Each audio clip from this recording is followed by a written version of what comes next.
Bismillahirrahmanirrahim. Sultanul Ulama Syekh Izzuddin bin Abdissalam berkata di dalam kitab Takhlisul Ibarat fi Nahwi Ahli Isyarah. Ketika ulama-ulama ibarat atau ulama-ulama syariat bahasa enaknya ya, ini memiliki ilmu nahwu. Ilmu nahwu itu ilmu tentang gramatikal bahasa Arab yang gunanya tadi untuk menjaga supaya lisan tidak terpeleset ke dalam kesalahan ketika memahami bahasa Arab. Maka ulama isyarat itu adalah ulama-ulama hakikat yang biasa mempelajari tasawuf secara khusus.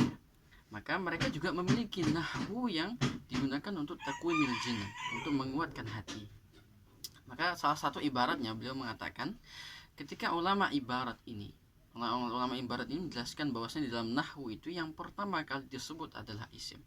Pasti di dalam kitab-kitab fan nahwu yang pertama disebut pembahasannya tentang isim. Apa itu isim? Kenapakah harus isim? Isim itu adalah kata yang sifatnya umum. Maka di situ ahli ibarah mendahulukan isim karena isim lebih umum daripada fiil sendiri. Adanya kata benda mesti lebih dahulu dari kata kerjanya.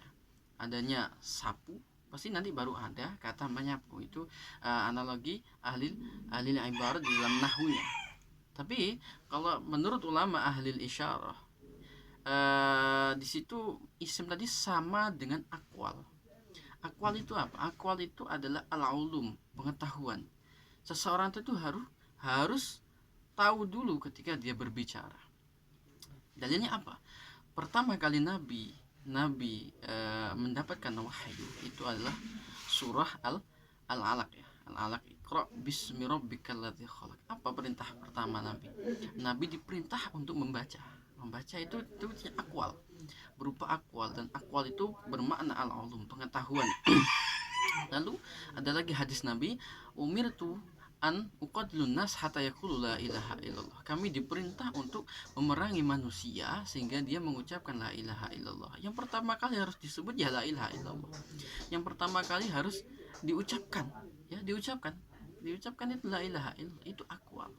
Kenapa? Filosofinya akwal, seseorang itu harus tahu terlebih dahulu sebelum dia mengerjakan apa yang akan dia kerjakan. Dia harus tahu seluk-beluk pekerjaan tersebut, hukumnya bagaimana, keadaannya bagaimana, semuanya harus tahu.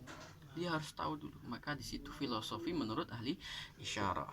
Baru nanti ada af'al. Af'al ini sama derajatnya di dalam nahwunya ibarat fiil, sama dengan fiil. Maka ketika sudah diketahui baru dia boleh berbuat, maka buah dari semuanya tadi muncullah kalau di dalam bahasanya nahwunya ahli ibarat itu adalah huruf. Huruf itu setara dengan ahwal di dalam nahwunya ahli isyarah. Ahwal itu apa?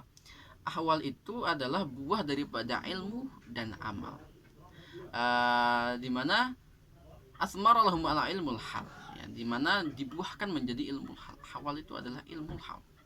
Ilmu hal itu apa? Ilmu hal itu ya ilmu yang wajib dipelajari di dalam agama Islam. Itu ilmu hal, keterangannya di dalam kitab Ta'limul Muta'alim.